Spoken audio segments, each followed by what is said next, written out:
শেখ হাসিনা এবং তার ১.৫ দশকের শাসনামলকে ফ্যাসিস্ট বা ফ্যাসিবাদী আমল বলেছেন। এটি কি আসলে আওয়ামী লীগের জন্য একটা চপেটাঘাত কিনা?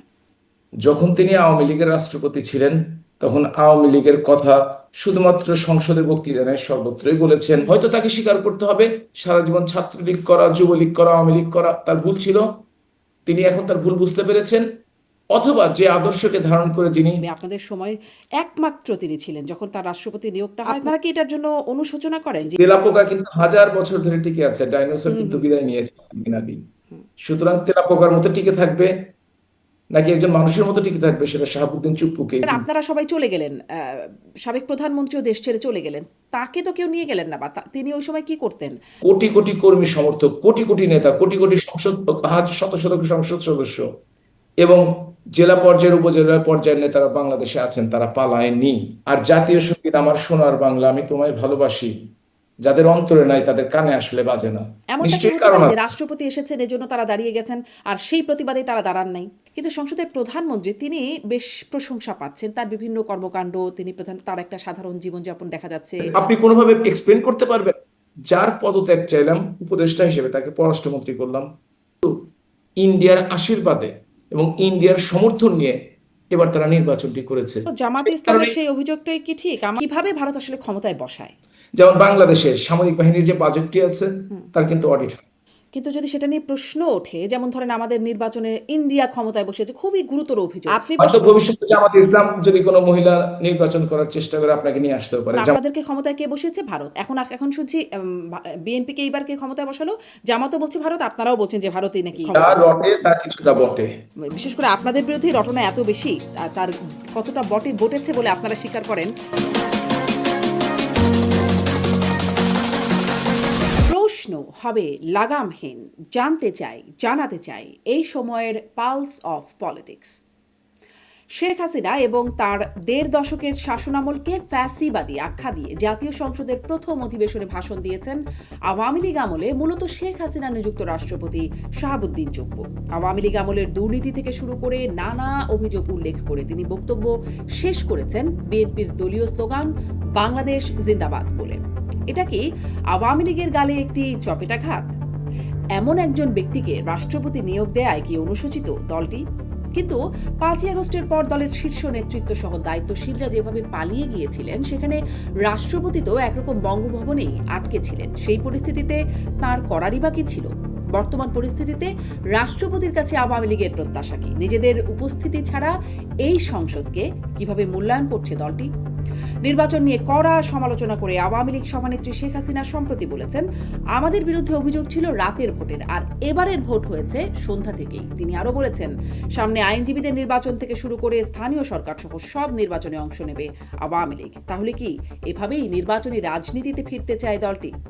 এসব নিয়ে কথা বলতে স্বপ্নধরা নিবেদিত পালস অফ পলিটিক্সে আমার আজকের অতিথি আওয়ামী লীগের সাবেক এমপি ডক্টর হাবিবে মিল্লাত। ডক্টর হাবিবে মিল্লাত, আপনাকে স্বাগত জানাচ্ছি পালস অফ পলিটিক্সে আমার আজকের আয়োজনে। ধন্যবাদ আপনাকে, শুভেচ্ছা দর্শকদের। আপনাকেও অনেক ধন্যবাদ, আপনি সময় দিচ্ছেন। শুরু করবেও নিশ্চয়ই এখন একটা বড় আলোচনার জায়গা হচ্ছে সংসদের প্রথম অধিবেশন, ত্রয়োদশ জাতীয় সংসদের প্রথম অধিবেশন। সেখানে গুরুত্ব বা মানে একটা লাইমলাইট ছিল রাষ্ট্রপতির ভাষণ নিয়ে, সেটি নিয়ে অনেক আলোচনা সমালোচনা তর্ক বিতর্ক ছিল। সেখানে আপনার জন্য যে প্রশ্নটি, যে তিনি নানান আওয়ামী লীগ সরকারের নানা সমালোচনা করেছেন এবং শেখ হাসিনা এবং তার ১.৫ দশকের শাসনামলকে ফ্যাসিস্ট বা ফ্যাসিবাদী আমল বলেছেন। এটি কি আসলে আওয়ামী লীগের জন্য একটা চপেটাঘাত কিনা? ধন্যবাদ আপনাকে। আসলেই না। কারণ সংসদের নিয়মটি রয়েছে যে এটা যে ভাষণটি পাঠ করবে, সেটা যে দল ক্ষমতায় আছে তারা তৈরি করবে এবং পরবর্তীতে মন্ত্রী পরিষদের সবাই সেটি পাশ হয়ে গেলে সেই বড় একটি বক্তৃতা, কয়েকশো পৃষ্ঠার, সেটি সংক্ষিপ্ত করে কয়েকটি পৃষ্ঠায় পাঠ করবে। এটা রাষ্ট্রপতির দায়িত্ব। তবে এখানে একটা কথা বলতে পারি, সেটি হচ্ছে এই শাহাবুদ্দিন চুপ্পু, আমাদের সেই রাষ্ট্রপতিকে দেখে মনে হয়েছে তিনি সত্যিকার অর্থেই দলীয় রাষ্ট্রপতি। যখন তিনি আওয়ামী লীগের রাষ্ট্রপতি ছিলেন তখন আওয়ামী লীগের কথা শুধুমাত্র সংসদে বক্তৃতা নয়, সর্বত্রই বলেছেন।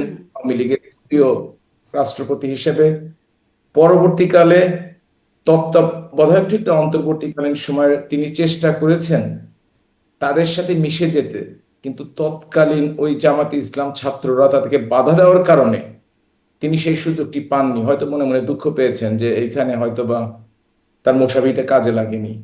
আর তৃতীয় যেটি করলেন, তিনি বাংলাদেশের যে পার্লামেন্টে 12 তারিখে বক্তৃতা দিলেন, বিএনপি যেহেতু নিরঙ্কুশ সংখ্যাগরিষ্ঠ, সুতরাং বিএনপিকে সন্তুষ্ট করার জন্য তিনি বিএনপির লেখা বক্তৃতা পড়েছেন এবং এবং বিভিন্ন অনুষ্ঠানে দেখবেন বিএনপির পক্ষে কথা বলছেন, অর্থাৎ আপাতমস্তক তিনি যে শপথ নিয়েছেন রাষ্ট্রপতি হিসেবে সারা বাংলাদেশের জনগণের জন্য, সেটি না করে তিনি বিভিন্ন সময়ে বিভিন্ন দলকে সমর্থন করার চেষ্টা তো করছেন। এই যে একজন দলীয় ব্যক্তিকে, যিনি মানে এই ধরনের একজন ব্যক্তিকে আপনারা রাষ্ট্রপতি হিসেবে আপনাদের সময় একমাত্র তিনি ছিলেন, যখন তার রাষ্ট্রপতি নিয়োগটা হয় কোনো প্রতিদ্বন্দ্বিতাও ছিল না, তিনি একমাত্র ছিলেন, আপনারা মনোনয়ন দিয়েছেন, গ্রহণ করেছেন এবং রাষ্ট্রপতি আপনারাই তখন সংসদে ছিলেন, মেজরিটি করেছেন। আপনারা কি এটার জন্য অনুশোচনা করেন যে এরকম একজন ব্যক্তিকে আপনারা রাষ্ট্রপতি বানিয়েছেন? বাংলাদেশের ইতিহাস যদি আপনি পর্যালোচনা করেন, দু একটি ব্যতিক্রম বাদে এই ঘটনা কিন্তু প্রত্যেকটি সরকারের সময় ঘটেছে, এবং এই কারণে বাংলাদেশ যে এখনো পূর্ণাঙ্গ গণতান্ত্রিক দেশ হিসেবে এখনো সফল হতে পারেনি হয়তোবা অন্যতম কারণ। মানে আপনি কিরকম দেখেন ঘটনা ঘটেছে? বিএনপির সময় হ্যাঁ, হ্যাঁ। বিএনপির সময় প্রফেসর বদরুদ্দোজা চৌধুরী, তাকে কিন্তু দলের পক্ষ থেকে রাষ্ট্রপতি নির্বাচিত করা হয়েছিল, কিন্তু দলের পক্ষ থেকে রাষ্ট্রপতি তৎকালীন প্রয়াত জিয়াউর রহমানের কবরে শ্রদ্ধা জানাতে না যাওয়ার কারণে তাকে কিন্তু হেনস্থা হয়ে রেল লাইনের উপর দিয়ে দৌড়ে পালিয়ে কিন্তু কোনোভাবে জীবন রক্ষা করতে হয় এবং রাষ্ট্রপতি হিসেবে টিকে থাকতে পারেনি। যদি কোনো ভুল সিদ্ধান্ত নেওয়া হয় রাষ্ট্রের ক্ষেত্রে, সে যে কোনো দলের জন্য ক্ষেত্রে বলছি, সেটা রাষ্ট্র এবং জনগণ তার জন্য সাফার করে। মানে ধরেন হয়তোবা হেনস্থা করার একটা সমালোচনা আপনি করতে পারেন, কিন্তু রাষ্ট্রপতি হিসেবে বদরুদ্দোজা চৌধুরীর নিয়োগ সেটি কিভাবে খুব মানে এরকম যেটি মানে রাষ্ট্রীয় দলীয় স্বাগতিক নিয়োগ, চুক্তির তিনি মতো নিয়োগ কিনা? সেই দলের প্রথম মহাসচিব ছিলেন, তিনি প্রতিষ্ঠাতাদের অন্যতম ছিলেন, অর্থাৎ একমাত্র বিচারপতি শাহাবুদ্দিন ছাড়া এবং সম্ভবত আবু সাদাত, মোহাম্মদ সায়েম, এনারা ছাড়া সবাই দলীয় রাষ্ট্রপতি ছিল বাংলাদেশের ইতিহাসে, এবং তারা দলের পারপাস সার্ভ করেছে।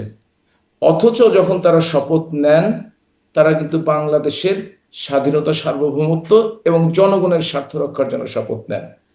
নিয়মটি যদি এখন বিএনপি মানে চায়, দলের তারা যেহেতু পারপাস সার্ভ করাটা কি চক্ষু লজ্জাহীন ভাবে সার্ভ করেন, যেমনটা এখন দেখা যাচ্ছে? মানে ধরেন এর আগে আপনাদের জাস্ট ইমিডিয়েট আগের কথা যদি বলি, রাষ্ট্রপতি আব্দুল হামিদ ছিলেন, তার যে সেই সময়ের একটা গ্রহণযোগ্যতার ব্যাপারে শুনতাম যে তিনি মানে অন্যান্য দলগুলোকে যখন ডাকেন তারা যেভাবে রেসপন্স করতেন, মানে তখন তার ব্যাপারে যেই একটা ধারণা ছিল বা গ্রহণযোগ্যতা ছিল, সেটি কি আপনাদের সবশেষ নিয়োগের ক্ষেত্রে ছিল?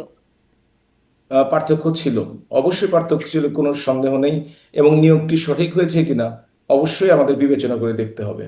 এটা কি আপনি বিবেচনা করেছেন বা এখন করেন যে কি বিবেচনায় তাকে নিয়োগ দেওয়া হয়েছিল? আপনাদের দলে অনেক বড় বড় মানুষ ছিলেন, গুরুত্বপূর্ণ মানুষ ছিলেন, যোগ্য মানুষ ছিলেন। ব্যক্তিগতভাবে আমি আপনার সাথে একমত, কিন্তু এই সমস্ত সিদ্ধান্ত গ্রহণ যেহেতু আহ, দলের আমাদের মতো ছোটখাটো কর্মী দ্বারা হয় না, সুতরাং এ ব্যাপারে আমাদের এই প্রক্রিয়ায় অংশগ্রহণ করার কোনো সুযোগ নেই, ছিল না। সুতরাং সেটার ব্যাপারে আমরা আসলে নিজেদেরকে মনে মনে দোষারোপ করলেও কিন্তু বাস্তবে আসলে কারা আমরা হচ্ছি অংশগ্রহণ করেন? কারণ আপনিও সে সময় সংসদ সদস্য ছিলেন, সংসদ সদস্যদের ভোটেই তো হবার কথা। বাংলাদেশে এবারও যেটি হয়েছে, বা সংখ্যাগরিষ্ঠ দলের নেতা নেত্রীরা এবং যে প্রস্তাবনা সিদ্ধান্তগুলো নেন, সাধারণত দল বাংলাদেশের গণতন্ত্রের এই পর্যায়ে রয়েছে যে ফ্লোর ক্রস করার কোনো উপায় নেই। 70 অনুচ্ছেদ যেটি রয়েছে সেটিতে স্পষ্টভাবে লেখা আছে, দলের বিরুদ্ধে ভোট দিলে কিংবা দল থেকে পদত্যাগ করলে সাথে সাথে সংসদ সদস্য পদ বাতিল হইয়া যাইবে, এবং আর কোনো ক্যান্ডিডেট কিন্তু ছিল না, সেটাও আপনাকে খেয়াল করতে হবে। সুতরাং খেয়াল না করার জন্য, এর জন্য তো আসলে ভোটাভুটিরও প্রয়োজন হয়নি। তার মানে আসলে মানে বাংলাদেশের গণতন্ত্রের যে অবস্থা বলছেন, তাহলে দলের শীর্ষ নেতার কাছেই এরকম নিয়োগের দায়ভার বা ক্রেডিট সব যায়। ক্ষমতার দিক দিয়ে অবশ্যই দলের শীর্ষ নেতা সবচেয়ে বেশি ক্ষমতাশালী, এটা নিয়ে কোনো সন্দেহ নেই। এটা আওয়ামী লীগ এবং বিএনপির ক্ষেত্রে অবশ্যই এটা সত্য অন্যান্য দলের মতোই। আচ্ছা, মানে এখন আসলে আম, আপনাদের কি মনে হয় এই রাষ্ট্রপতির কি করা উচিত? তিনি কি রাষ্ট্রপতি? আমি আমি সেখানে আসতে চেয়েছিলাম আসলে। জি। আপনি যদি সাচ্চা দলীয় একজন রাষ্ট্রপতি হন, আপনার যদি কৃতজ্ঞতা বোধ থাকে, কোনো একটি দল আপনাকে দেশের জন্য রাষ্ট্রপতি হিসেবে মনোনয়ন দিয়ে আপনাকে সম্মানিত করেছে, আপনার উচিত ছিল যে আপনি যে কথাগুলো ইতিপূর্বে বলেছেন, বঙ্গবন্ধু শেখ মুজিবুর রহমানের কথা বলেছেন, এখন আপনি জিয়াউর রহমানকে সমপর্যায়ে নিয়ে আসার চেষ্টা করছেন বা কাছাকাছি নিয়ে আসার চেষ্টা করছেন। যদি তার মেরুদণ্ডটি সোজা থাকতো ব্যক্তি হিসেবে, তাহলে অবশ্যই তিনি বিএনপির সাথে কথা বলে বিএনপি থেকে উম, তাদের কথা অনুসারে তিনি পদত্যাগ করতে পারতেন, এখনো তিনি পারেন। এবং সেটি তার করার জন্য সম্মানজনক অবস্থায় থাকার জন্য, না হলে সারা দেশের মুক্তিকামী মানুষের জন্য, সারা দেশের স্বাধীনতার পক্ষের মানুষের জন্য এই শাহাবুদ্দিন চুপ্পু একজন ঘৃণিত ব্যক্তি হিসাবে উপস্থাপিত হয়েছেন এবং ভবিষ্যতে উপস্থাপিত হবেন, কোনো সন্দেহ নেই। কিন্তু এবং তাকে তো আপনারা নিশ্চয়ই তাকে তো ধরেন তার যে সম্প্রতি যে সাক্ষাৎকারটা এসেছে, সেখানে তিনি বলেছেন যে তিনি অন্তর্বর্তী সরকারের পুরোটা সময় কীভাবে একরকম অবরুদ্ধই ছিলেন, তার মতের বাইরেও অনেক কিছু করা হয়েছে, তার নাম দিয়ে অনেক কিছু করা হয়েছে, এই বিষয়গুলো তিনি বলেছেন। মানে তিনি আসলে ধরেন আপনারা সবাই চলে গেলেন, সাবেক প্রধানমন্ত্রীও দেশ ছেড়ে চলে গেলেন, তাকে তো কেউ নিয়ে গেলেন না, বা তিনি ওই সময় কি করতেন মানে কমপ্লাই করা ছাড়া? তো আপনার কথার সাথে আমি একমত না যে সবাই চলে গেছে। বাংলাদেশ আওয়ামী লীগ এত ছোট দল নয় যে বড় মাঝারি ধরনের এক নেতা আর এই বর্তমানে খুঁজলেও 2000 লোক বাংলাদেশের বাইরে পাওয়া যাবে না। কোটি কোটি কর্মী সমর্থক, কোটি কোটি নেতা, কোটি কোটি সংসদ, শত শত সংসদ সদস্য এবং জেলা পর্যায়ের উপজেলা পর্যায়ের নেতারা বাংলাদেশে আছেন, তারা পালায়নি। মাত্র কয়েকজন পালিয়েছে দেশ থেকে। সুতরাং সেভাবে বলা যাবে না যে সে গেল না। তার যে রাষ্ট্রপতির ক্ষমতা ছিল, আমি বলি না, হ্যাঁ, অবশ্যই তাকে বাস্তবতা মেনে কাজ করতে হবে। কিন্তু যখন তিনি বুঝতে পারলেন আমাদের সেই ফ্যাসিস্ট ইউনূস সরকারের বিদায় হয়েছে, তখন তার উচিত ছিল পদত্যাগ করা। তিনি যখন স্বাধীনভাবে ইন্টারভিউ দিতে পারেন আর স্বাধীনভাবে মনের কথা বলতে পারবেন না, তা তো হয় না। এবং এই যে কয়দিন আগে তিনি বক্তৃতা দিয়ে স্বাধীনতার ঘোষক কিংবা বাংলাদেশ জিন্দাবাদ জয় বাংলা, একজন মানুষ কিভাবে, তার মতো মানুষ যাকে বাংলাদেশের সর্বোচ্চ সাংবিধানিক পদে আসীন করা হয়েছে, তার মতো মানুষ কিভাবে নিজের বিবেক বিবর্জিত করে কিভাবে এভাবে যায়? হয়তো তাকে স্বীকার করতে হবে সারা জীবন ছাত্রলীগ করা, যুবলীগ করা, আওয়ামী লীগ করা তার ভুল ছিল, তিনি এখন তার ভুল বুঝতে পেরেছেন। অথবা যে আদর্শকে ধারণ করে যিনি রাষ্ট্রপতি নিয়োগ করেছেন, সেই আদর্শকে তাকে আজীবন ধরে রাখতে হবে। নাকি আসলে যেই সিদ্ধান্ত যোগ্যতা দেখে আপনারা বা আপনাদের সময় নিয়োগ দেওয়া হলো সেই যোগ্যতার প্রমাণই তিনি রাখছেন? তিনি সেই প্রমাণ রাখছেন না তো, তিনি সেই প্রমাণ রাখছেন না। মানে আপনাদের তিনি তো গুণগান করেছে, আওয়ামী লীগের গুণগান করেছে, সেইখান থেকে তার নিয়োগ হয়েছে, এখন বিএনপির গুণগান করছে, মানে যোগ্যতাটা তার ঠিকই আছে গুণগান করার। না, যোগ্যতা ঠিক, যোগ্যতা তখনই ঠিক থাকবে তিনি যদি পদত্যাগ করেন, তাহলে যোগ্যতা ঠিক থাকবে। আপনি দেখেন জাতীয়তাবাদী দলের মহাসচিব মির্জা ফখরুল ইসলাম আলমগীর বলেছেন, আমাদের দলেও 2-3 জন লোক আছে যারা রাষ্ট্রপতি হওয়ার যোগ্য, কিন্তু রাষ্ট্রপতির মেয়াদ তো আরো আছে। সুতরাং এই নিয়ে আমরা এখন কেন আলোচনা করছি? এর অর্থটি কি সেটা আমিও বুঝি, আপনিও বোঝেন। অর্থটি হচ্ছে যে রাষ্ট্রপতিকে দিয়ে, যেহেতু আওয়ামী লীগ মনোনীত রাষ্ট্রপতি, নির্বাচিত বলতে পারেন, আওয়ামী লীগ দ্বারা নির্বাচিত রাষ্ট্রপতি, তাকে দিয়ে আওয়ামী লীগের বিরুদ্ধে যতটুকু ব্যবহার করা সম্ভব হয়, তাতে বিএনপি এবং স্বাধীনতা বিরোধী অন্যান্য শক্তি তত লাভবান হবে। হয়তো তারা টেকনিকটি নিয়েছে এবং নিজের ব্যক্তিগত স্বার্থের কথা চিন্তা করে, সুযোগ সুবিধার কথা চিন্তা করে, শপথ ভুলে যে এই শাহাবুদ্দিন চুপ্পু সেই আহ, প্রস্তাব হয়তো লুফে নিয়েছেন। দেখা যাক সামনের দিকে কি হয়, কতদিন রাষ্ট্রপতি থাকতে পারেন। তবে বাংলাদেশের ইতিহাস বলে খন্দকার মোস্তাক বেশি দিন টিকতে পারে নাই। বি চৌধুরী, বদরুদ্দোজা চৌধুরী প্রফেসর, তিনিও দলের সাথে নীতি মেলার না কারণ টিকতে পারেনি। এবং বাংলাদেশের প্রায় কোনো রাষ্ট্রপতি, আব্দুর রহমান আমাদের ছাড়া, 2-3 জন ছাড়া, কেউ পূর্ণ সময় পার করতে পারেনি। সুতরাং আমরা অপেক্ষায় আছি যে কখন তাকে হেনস্থা হয়ে এই দলের রাষ্ট্রপতি থেকে বিদায় নিতে হয়। আমরা সেই দিনটির অপেক্ষা করছি। আপনারা সেই দিনটার অপেক্ষা আছেন, কিন্তু আমার তিনি ধারণা আপনাদের তার যতটুকু মতো এই শাসনামল পাওয়া দলের, গেছে ওই সময় আমার টিকেছিলেন, ধারণা অন্তর্বর্তীকালীন সরকারে টিকেছিলেন, এখনো পর্যন্ত টিকেই আছেন। মানে টিকিয়ে থাকাই চরম সার্থকতা, সেটার একটা প্রমাণ মনে হয় তিনি দিচ্ছেন। জি। তেলাপোকা কিন্তু হাজার বছর ধরে টিকে আছে, ডাইনোসর হুম কিন্তু হুম বিদায় নিয়েছে কিছুদিন আগেই। হুম। সুতরাং তেলাপোকার মতো টিকে থাকবে নাকি একজন মানুষের মতো টিকে থাকবে, সেটা শাহাবুদ্দিন চুপ্পুকেই কিন্তু সিদ্ধান্ত নিতে হবে। আচ্ছা, আপনারা তেলাপোকা না ডাইনোসর? আমাদের নিজেদের কথা বলছেন। আওয়ামী লীগের কথা বলছি। আমরা কৌশলী এবং আমরা ফিরে আসবো। আমরা নীতির সাথে কখনো নীতি বিসর্জন দিয়ে কখনো কিছু নেই। তখন আওয়ামী লীগ করতাম, এখন আওয়ামী লীগ করি, সারা জীবন আওয়ামী লীগ করবো। জি। এবং আওয়ামী লীগের জন্য আমরা কাজ করছি, জোর গলায় বলি আওয়ামী লীগের জন্য কাজ করছি। অন্যায়ভাবে আওয়ামী লীগকে কার্যক্রম নিষিদ্ধ করা হয়েছে, অন্যায়ভাবে অর্ডিন্যান্স জারি করে একটি অনির্বাচিত অসাংবিধানিক সরকার আওয়ামী লীগের কাজকর্ম বন্ধ করেছে। জি। ইচ্ছা করলে আপনার কিছুটা শক্তি থাকলে আপনি গলা চেপে ধরতে পারেন, কিন্তু কোটি কোটি মানুষকে আপনি কখনোই থামিয়ে রাখতে পারবেন না। অপেক্ষা করেন, আওয়ামী লীগ অবশ্যই ফিরে আসবে।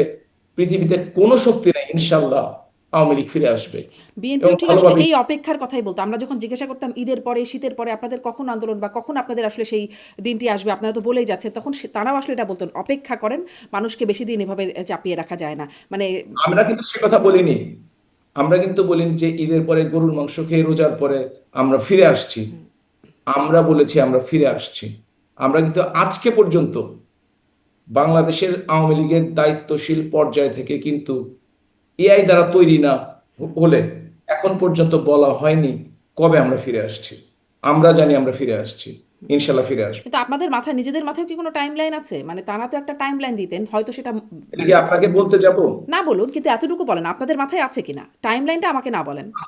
আমাদের পরিকল্পনার মধ্যে আছে, আচ্ছা, আপনাদের অবশ্যই আছে। পরিকল্পনার মধ্যে আছে। আচ্ছা, আপনাদের সেই পরিকল্পনা এবং আপনারা কাজ করছেন নিশ্চয়ই, সেটা নিয়েও একটু কথা বলতে চাইবো। তবে তার আগে সংসদ নিয়ে যেহেতু শুরু করেছি, সেটা একটু, সেই বিষয়টা একটু কথা বলি যে আহ, এই মানে গত ৩ বারের সংসদ নিয়ে খুব আগ্রহের জায়গাটা না থাকলেও এবারে একটা মানে আগ্রহ ছিল। সবাই মোটামুটি দেখেছে এই সংসদে। কারণ কিছু বিষয় নিয়ে আগে থেকেই জানা যাচ্ছিল যে কিছু হট্টগোল হতে পারে, কিছু আলোচনা হতে পারে, বা কে কি হয় সেটা দেখবার একটা আগ্রহ ছিল। মানুষ সংসদ দেখেছে। আপনিও নিশ্চয়ই খেয়াল করেছেন, বা আপনারা খেয়াল করেছেন, আপনাদের কি মূল্যায়ন? প্রথমত, সংসদ অধিবেশন ডাকার অধিকার রাষ্ট্রপতির। তারিখ নির্ধারণ, এটা সংবিধানে লেখা আছে, আপনি দেখে নিন। তারিখ নির্ধারণ, স্থান নির্ধারণ রাষ্ট্রপতি করেন।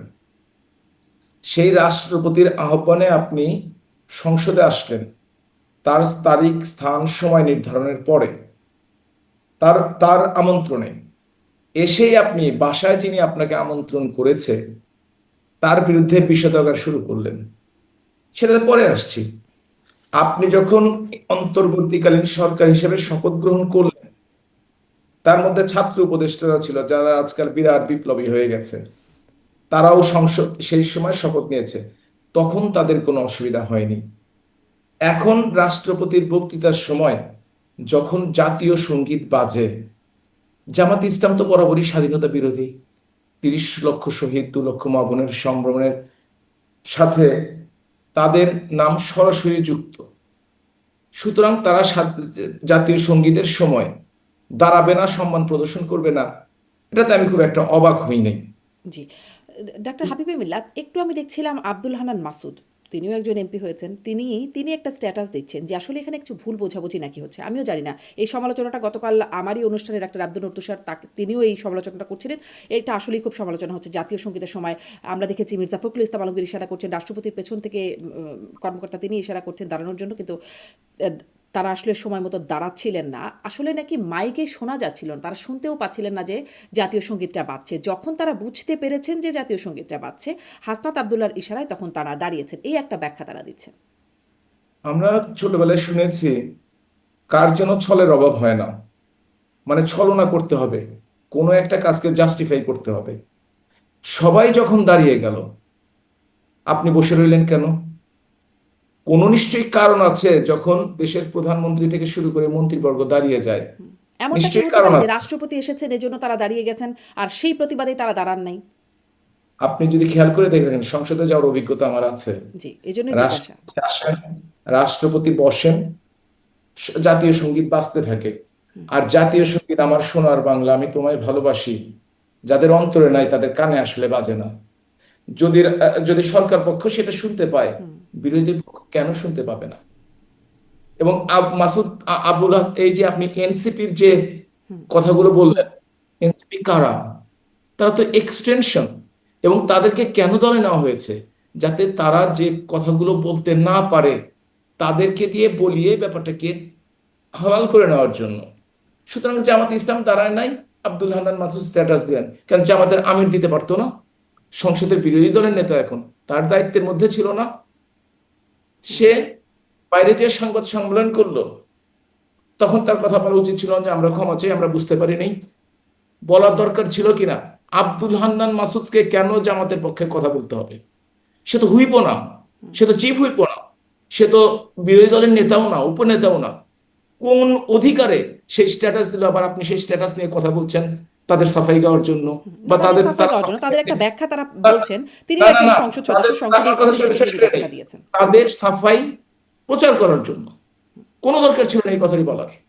সে এত গুরুত্বপূর্ণ কিছু হয়ে যায় নাই যে তাহলে তার আবার আমার নামে ফেসবুকে। অনেক অভিযোগ যে আপনাদের কথা প্রচার করার জন্য আমি আপনাদেরকে নেই। আসলে সাফাই বা প্রচারের জন্য না। আমি কিছু তথ্য বা কারো মানে কথাগুলো কি সেগুলো প্রচার করা একটা নিশ্চয়ই আমাদের দায়িত্বের জায়গাটাও থাকে।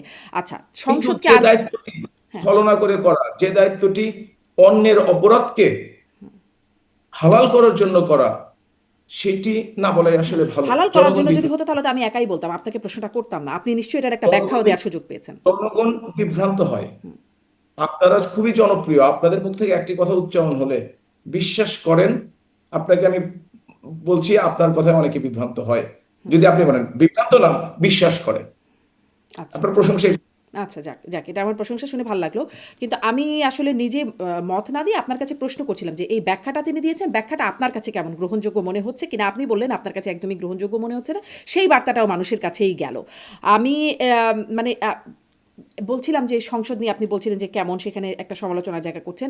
কিন্তু সংসদের প্রধানমন্ত্রী তিনি বেশ প্রশংসা পাচ্ছেন। তার বিভিন্ন কর্মকাণ্ড, তিনি তার একটা সাধারণ জীবনযাপন দেখা যাচ্ছে।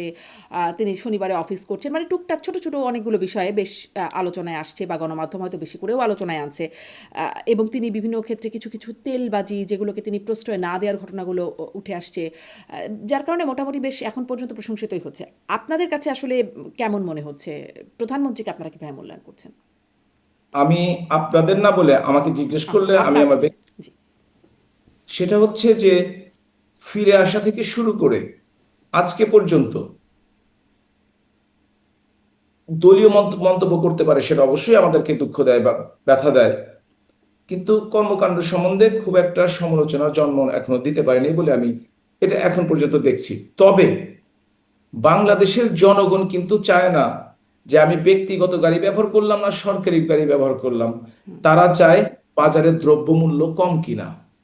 তারা দেখতে চায় দেশের তেলের জন্য যে ইন্ডিয়ার বিরোধিতা করি, সেই তাদের কাছে তেলের জন্য চিঠি দেই কিনা, স্ববিরোধিতা করি কিনা। তারা দেখতে চায় বাংলাদেশে মব কমেছে কিনা।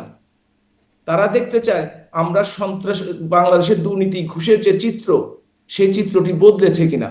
বাংলাদেশের মানুষ চায় শান্তিতে দুমুঠো খেয়ে ঘুমাতে, স্কুল কলেজে শান্তিতে ছেলে মেয়েদের পাঠালে ওই তারা যে যেন মব পড়াশোনা করতে। কমেছে কিনা মানে সেটা একটা এইটা বিশেষ হচ্ছে, আলোচনা হয়ে গেছিল অন্তর্বর্তী সরকারের সময় এই মব বিষয়টা। আগে পরে হয়তো এত আলোচনায় দেখি নাই। কমেছে কি? আপনারা তো অনেক মানে দেশের নেতাকর্মীরা অনেকেই শিকার হয়েছেন। কমেছে কি মব আপনাদের আমি দৃষ্টিতে? গতকালকের একটা ঘটনা বলবো আর 3 দিন আগের একটা ঘটনা বলবো। হুম, সিরাজগঞ্জ জেলার কামারখন্দ উপজেলার সভাপতি আওয়ামী লীগের সেলিম রেজা, তাকে উত্তরার দক্ষিণখান থেকে পুলিশ ডিবি নাম করে তুলে নিয়ে যে জাতীয়তাবাদী ছাত্র দল দক্ষিণখান শাখার সহসভাপতি রাফির নেতৃত্বে উঠিয়ে নিয়ে যায়, হাত পা বেঁধে অমানসিক নির্যাতন করা হয়। 2 কোটি টাকা তার কাছ থেকে অপহরণের বাবদ টাকা চাওয়া হয়, কিন্তু তিনি তো সেরকম ধরে লোক না, একটা উপজেলার মানুষ। বলে তোমার মেয়ে আমেরিকায় থাকে, সেই টাকাটা ফেরত দাও। না পারার কারণে পরে 6 লক্ষ টাকা কোনোভাবে জোগাড় করে তাদেরকে দেওয়ার পরে তারা আবদুল্লাপুরে তাকে অর্ধ অচেতন অবস্থায় ফেলে রেখে চলে যায়। সে এখন চিকিৎসাধীন আছে। এটা একটা উদাহরণ দিলাম। 4-5 দিন আগে সিরাজগঞ্জের দুটো ছাত্রলীগ সম্পর্কিত দুটো ছেলে, শীতল এবং সোহাগ, তারা বাজারে গেছে।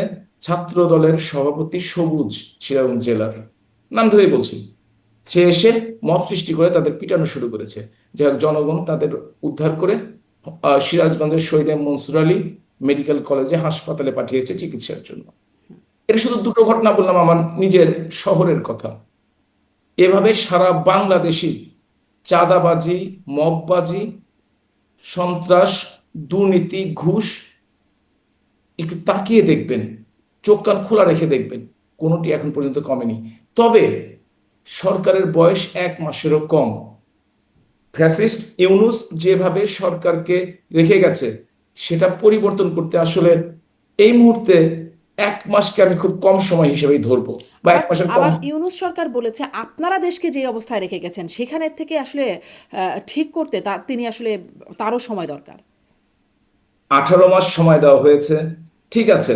তার মধ্যে তিনি যদি তার উপর থেকে মামলাগুলো উঠিয়ে নিতে পারেন, তার গ্রামীণ ব্যাংকের শেয়ার জনগণের 25 ভাগ থেকে 15 ভাগ নিজের পক্ষে নিয়ে 10 ভাগ কমাতে পারেন, গ্রামীণ টেলিকমের সাথে তিনি যদি স্টারলিংকের কানেকশন করতে পারেন, তিনি যদি 666 কোটি টাকা গ্রামীণ থেকে মাফ করে নিতে পারেন, গ্রামীণ ব্যাংকের 5 বছরের জন্য তিনি যদি সুদ মকুব করতে, ট্যাক্স মকুব করতে পারেন, গ্রামীণ আদম ব্যাপারীদের ব্যবসার জন্য তিনি যদি একমাত্র লাইসেন্স দিতে পারেন, ইউনিভার্সিটির জন্য যদি একমাত্র লাইসেন্স দিতে পারেন, তিনি যদি নগদের মতো গ্রামীণের পকেট, আপনি যদি ডিজিটাল পকেট নিতে ওয়ালেট নিতে পারেন, তাহলে তার কাজগুলো করা উচিত ছিল। করার জন্য জনগণ তাকে ম্যান্ডেট দিয়েছিল। তিনি যখন ক্ষমতায় আসেন তখন আমরাও ভেবেছিলাম হয়তোবা দেশে অবস্থার পরিবর্তন হবে, কিন্তু দেশের আইন শৃঙ্খলা পরিস্থিতি, আপনি আমাদেরকে দোষ দেন, আমার মানে দোষ অবস্থার করার জন্য পরিবর্তন মানে আপনারা যে অবস্থায় রেখে গেছিলেন সেখান থেকে ভালো হবে বলে আপনারাও আশা করেছিলেন। আমি ব্যক্তিগতভাবে আশা আচ্ছা। করেছিলাম, কিন্তু আমি দেখলাম 2 মাসের মধ্যেই তারা যে বিপুল জনপ্রিয়তা নিয়ে এসেছিল, জনপ্রিয়তার তলানিতে চলে গেছে। তাদের অব্যবস্থাপনা, অদূরদর্শিতা, বাংলাদেশের এই 55 বছরের ইতিহাসে এমন অথর্ব, অকর্মণ্য, অদূরদর্শী সরকার কখনোই আসেনি। আপনি দেখেন, জুলাই চার্টার করলো একটা, কিন্তু জুলাই চার্টার করার জন্য যারা জীবন দিল তাদের একটা তালিকা পর্যন্ত করতে পারলো না। যারা আহত হলো তাদের একটা তালিকা আজকে পর্যন্ত নেই। এবং যে তালিকাগুলো আছে একটা মাঝে সরকারি মাঝে তালিকা হয়েছে 800 সামথিং এর একটা তালিকা নিহতদের। আমি দেখেছি হ্যাঁ, হ্যাঁ। তালিকাটি। এটা হচ্ছে director general of health services এর ওয়েবসাইটে আছে। হুম। আপনি যদি বিস্তারিত শুনতে চান বলতে পারি। সেখান থেকে প্রথম আলো এক ধাক্কায় 52 জনকে সরিয়ে দিয়েছে। তারা প্রমাণ করেছে পানিতে ডুবে মারা গেছে, আগুনে পুড়ে মারা গেছে, কিংবা রোড ট্রাফিক অ্যাক্সিডেন্টে মারা গেছে, কিংবা নর্মালি মারা গেছে, তারাও জুলাই যোদ্ধা। সে 834 জন থেকে প্রথমে বাদ দিয়ে দেন। আর আপনি যদি 6 তারিখে বাংলাদেশের প্রত্যেকটি জাতীয় পত্রিকা পড়েন তাহলে দেখবেন এই মৃতের সংখ্যা সব মিলিয়ে 400 জনের কাছাকাছি।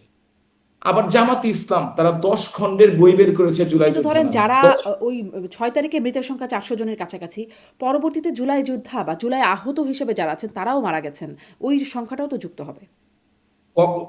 কখনোই এমন কোন সংখ্যা মারা গেছে জানা যায়নি কিন্তু এখন পর্যন্ত। কারণ পত্রপত্রিকা আপনারাও নজর রাখেন, আমরাও নজর রাখি, মারা যায়নি। এবং আপনি যদি ওই ডিজিএইচএস এর আপনি যদি ওয়েবসাইটটি দেখে থাকেন হাসবেন আপনি। কবে মারা গেছে, কি কারণে মারা গেছে, কোনো কিছু উল্লেখ হুম, নাই, হুম।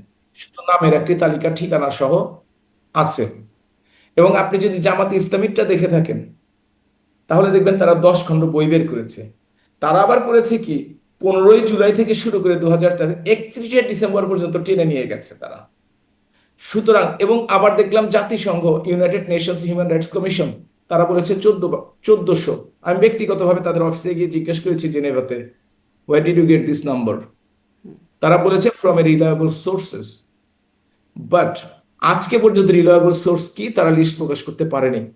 আমি খুবই দুঃখিত, একজন মানুষ মারা গেল, আমি দুঃখিত, কিন্তু তার মানে সেই প্রকৃত 1400 জনের তালিকা আপনি দেখতে পারেন নাই। তাদের কাছে নেই। তারা শুনেছিল তাদের কাছে কি কোনো তালিকা আছে মানে কত? তারা বলছে রিলায়েবল সোর্সে পেয়েছি, আমরা কাউকে দেখাতে পারবো না। কিন্তু এটা কখনোই হতে পারে না। আপনি একটা দলকে, একটা সরকারকে ব্লেম করবেন অথচ প্রমাণ করবেন না, তা তো হতে পারে না। তবে একটা কথা বলে রাখি, একজন মানুষ হত্যা হলেও অবশ্যই এটা দুঃখজনক এবং এটা কখনোই উচিত না। কিন্তু অন্তর্বর্তীকালীন সরকার যে ছাত্রদের দ্বারা নির্বাচিত হলো, তারা নিহত হলো, আহত হলো, তাদের একটা সঠিক তালিকা করতে পারলো না। এর চেয়ে বড় ব্যর্থতা আর কি থাকতে পারে? অন্যগুলো বাদই দিলাম, এটা প্রশ্ন জাতির কাছে। আচ্ছা, আপনি ব্যর্থতার কথা বলছেন। আমি শুনছিলাম সাবেক প্রধানমন্ত্রী শেখ হাসিনা তিনি অভিযোগ করছেন যত হত্যা হয়েছে সব খুনি ইউনূস আর জামাত বিএনপি। তিনি এই অভিযোগ করছেন একবার না অনেকবার, বারবার করছেন। মানে এই অভিযোগটা মানে শুনতে আসলে কেমন লাগে? ক্ষমতায় ছিলেন তখন আপনারা, মানে শেখ হাসিনার সরকার ছিল ক্ষমতায়। আ দায়িত্বে ছিলেন তিনি। পুলিশ এটা আমার মনে যখন হয় গুলি করেছে সেটা আমরা ব্রিগেডিয়ার দেখেছি। সাখাওয়াত ব্রিগেডিয়ার সাখাওয়াত তিনি যে সময় স্বরাষ্ট্র উপদেষ্টা ছিলেন, ওনাকে আপনার সুতা এর আগে নিয়ে এসেছেন, আমি যত সম্ভব দেখেছি। আপনি এনে জিজ্ঞেস করুন, উনি ক্লিয়ারলি বলতে পারবেন। উনি ভালো করেই বলতে পারবেন যে কিভাবে এই ধরনের লিথাল বুলেট যেগুলো আওয়ামী লীগ আর্মি ব্যবহার করে, সেগুলো সাধারণ মানুষের হাতে গেল। কেন তাকে স্বরাষ্ট্রমন্ত্রী 9 দিনের মাথায় স্বরাষ্ট্র উপদেষ্টা থেকে নৌ পরিবহন উপদেষ্টা হলো, তাকে জিজ্ঞেস করেন। আমি যেহেতু এর সাথে সম্পৃক্ত নই, আমার পক্ষে উত্তর দেওয়াটা কঠিন। তবে একটি কথা বলবো, আপনি অন্তর্বর্তীকালীন সরকারের কথা বলছিলেন। বাংলাদেশে বিভিন্নভাবে ন্যারেটিভ তৈরি করা হয়। আপনি ধরুন, বিভিন্ন সময় বঙ্গবন্ধু থেকে শুরু করে পরবর্তী সরকার বিভিন্ন ধরনের চুক্তি করেছে। বিভিন্ন সময় গোলামীর চুক্তি, বিভিন্ন চুক্তির নাম দেওয়া হয়েছে। কিন্তু সেই চুক্তিগুলো বলবৎ থাকা অবস্থায়ও অন্তর্বর্তীকালীন, এত জনগণের ভোটে নির্বাচিত না, তারা তো বলেছে যে তারা বিপ্লবী ভাবে তারা বলে, আমরা বলি না। তো তারা তো এই চুক্তিগুলো যাচাই বাছাই করে অন্তত একটি চুক্তিও যদি তারা বাতিল করতো, তাহলে না বুঝতাম তারা জনগণের পক্ষে কাজ করছে, যদি তাদের দাবিটা সঠিক হতো। আসিফ নজরুল উপদেষ্টা, শিক্ষক, মিথ্যাবাদী। 26 লক্ষ ইন্ডিয়ান বাংলাদেশে কাজ করে, 26 জন কেউ বের করতে পারেনি আজকে পর্যন্ত। সবচেয়ে বড় অঘটন ঘটিয়েছে, যেটা বর্তমানে বিএনপির সরকার সবচেয়ে বেশি সাফার করবে এবং আগামী 15 বছরে যারা আসবে তারা সত্যিকার অর্থে আতঙ্কের মধ্যে থাকবে ক্ষমতায়। সেটি হচ্ছে আমেরিকার সাথে যে চুক্তিটি করেছে, অসম চুক্তি। 4,500 আমেরিকান পণ্য প্রথম 2 বছর বাংলাদেশে ঢুকবে বিনা শুল্কে, পরবর্তী 2,500 পণ্য বাংলাদেশে ঢুকবে পরবর্তী 2 বছরের পর থেকে। বাংলাদেশের ব্যবসা ধ্বংস হয়ে যাবে, বাংলাদেশ মাথা উঁচু করে দাঁড়াতে পারবে না। বাংলাদেশের কৃষি প্রধান দেশ, সেই খাদ্য, সেই কৃষি উপকরণ আমেরিকার সাথে চুক্তি করে আনতে হবে। বাংলাদেশের সেই অবস্থা নাই। এই ডক্টর ইউনূস এবং খলিলুর রহমানরা দেশের যে ক্ষতি করে দিয়ে গেছে, এই ক্ষতি পূরণ করতে বাংলাদেশ কত বছরে পারবে সেটা সেই আমি জানি খলিলুর না রহমানই আসলে। এখন পররাষ্ট্রমন্ত্রী। সেই খলিলুর রহমানই এখন পররাষ্ট্রমন্ত্রী। আম, ফলে তার সঙ্গে একটা ইন্টারেস্টিং কথা বলি, আপনি নিশ্চয়ই জানেন বর্তমানে বাংলাদেশের স্বরাষ্ট্রমন্ত্রী সালাউদ্দিন আহমেদ, তিনি তো নেতৃত্ব দিতেন ওই সংলাপের, ঐক্যমত্য কমিশনের। তিনি বরঞ্চ ডক্টর ইউনূসের কাছে টিম নিয়ে যে মির্জা ফখরুল ইসলাম আলমগীরের উপস্থিতিতে 3 জন উপদেষ্টার পদত্যাগ চেয়েছিলেন, তার মধ্যে খলিলুর রহমান একজন। এমন কি ঘটে গেল যে তাকে আবারও পররাষ্ট্রমন্ত্রী করতে হলো? কারণটি খুব স্পষ্ট, আপনিও জানেন আমিও জানি। যে কারণে তারেক রহমান, বর্তমান প্রধানমন্ত্রী, 12 দিন আগে স্ট্যাটাস দিলেন আমার দেশে ফিরে আসা একক একক নিয়ন্ত্রণাধীন নয়। 12 দিন পরে তিনি দেশে ফিরে আসলেন একক নিয়ন্ত্রণে। এবং পরবর্তীকালে এই খলিলুর রহমান মতো লোককে, তাকে আবারও পররাষ্ট্রমন্ত্রী করতে হলো। আমরা যদি বোকার মতো মনে করি যে জনগণের আন্দোলনে, ছাত্রদের আন্দোলনে সরকারের পরিবর্তন হয়েছে এবং সরকার নিরপেক্ষ নির্বাচন দিয়ে বাংলাদেশকে গণতন্ত্রে নিয়ে যাচ্ছে, সম্পূর্ণ ভুল। জি, আমরা তো এটি আসলে হচ্ছে বোকার মতোই মনে করব। অংশ। এবং বিদেশিদের আপনি কোনোভাবে এক্সপ্লেন করতে পারবেন? যার পদত্যাগ চাইলাম উপদেষ্টা হিসেবে, তাকে পররাষ্ট্রমন্ত্রী করলাম। যে বললো 12 দিনের আগে না, যে আমি দেশে ফিরতে সেই পারবো না, এক্সপ্লেনটা প্রধানমন্ত্রী বা বিএনপিও করে নাই। কিন্তু আমরা বোকার মতো যদি বিশ্বাস করি কি ভুল করেন? করব।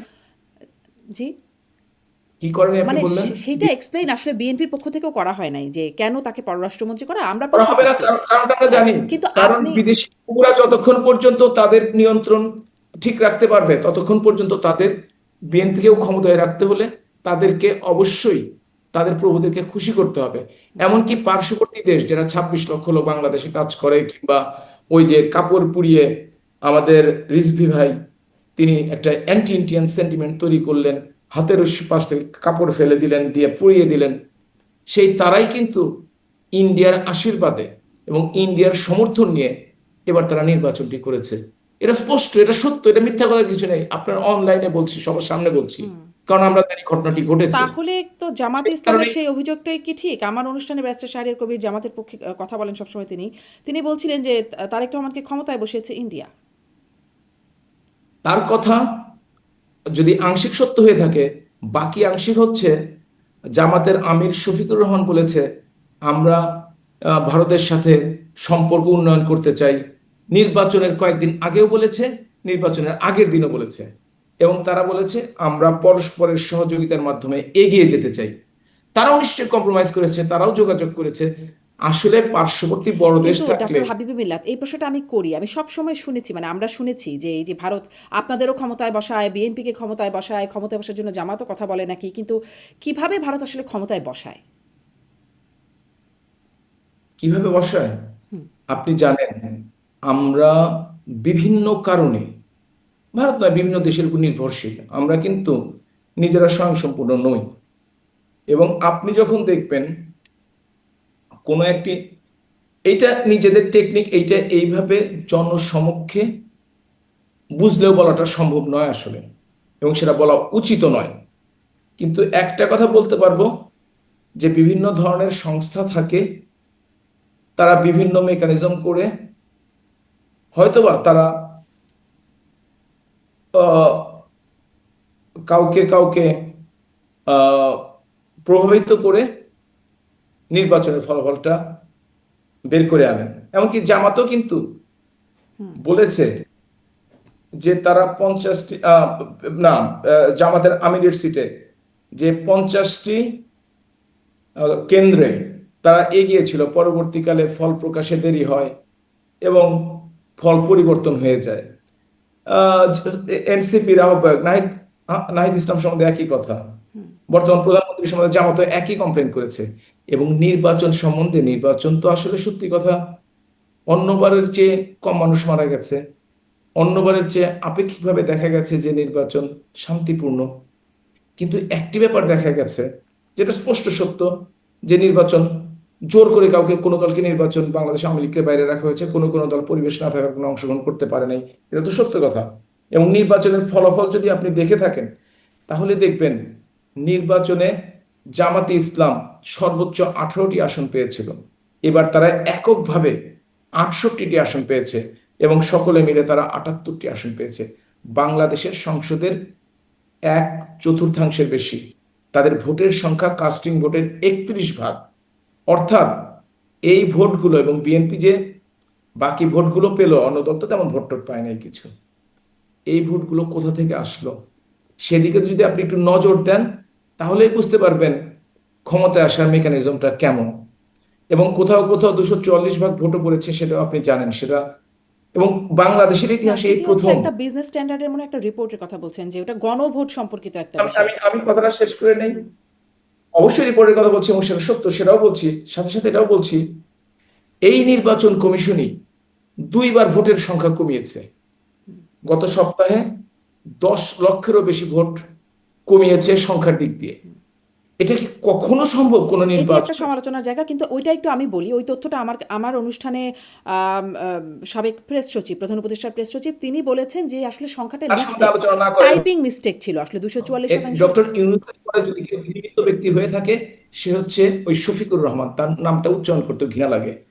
এত একজন জঘন্য ব্যক্তিকে প্রেস সচিব হিসেবে নিয়োগ দিয়ে শফিকুল ডক্টর আলম। ইউনূসের জনপ্রিয়তা, শফিকুল আলম নাকি জি, ইসলাম, নামও শফিকুর জানি না রহমান ঠিক হচ্ছে বলে। জামায়াতের আমির। ও সরি, না শফিকুর, তার নাম কি? শফিকুল আলম।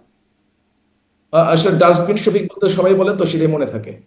তো যাই হোক, তো তার মতো লোককে দিয়ে ডক্টর ইউনূস এবং তার সরকারের যে জনপ্রিয়তা দ্রুত ধস নেমেছে, তারা আসলে সেটা বুঝতে পারেনি। এখন তো সে, দেখা যাক।